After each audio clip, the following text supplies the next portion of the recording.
இன்னைக்கு பாத்தீங்கன்னா நெல்லையில காங்கிரஸ் மாவட்ட தலைவர் அங்க இருக்கின்ற அவர் கொலை செய்யப்படுகிறார். திரு ஜெயக்குமார் என்பவர் மர்மமான முறையிலே அவர் எரிந்த நிலையிலே கொலை செய்யப்படுகிறார்.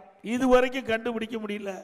திமுக கூட்டணியில் அங்க வைக்கின்ற காங்கிரஸ் ஒரு மாவட்ட தலைவர் அவர் கொலை செய்யப்படுகிறார். இன்னும் குற்றவாளியை கண்டுபிடிக்க முடியல.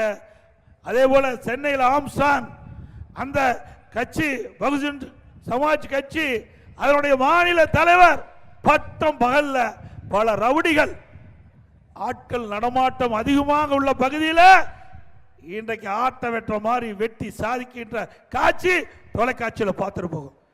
இப்படி குற்றவாளிகள் காவல்துறை கண்டு அச்சப்படுகின்ற நிலை மாறிவிட்டது.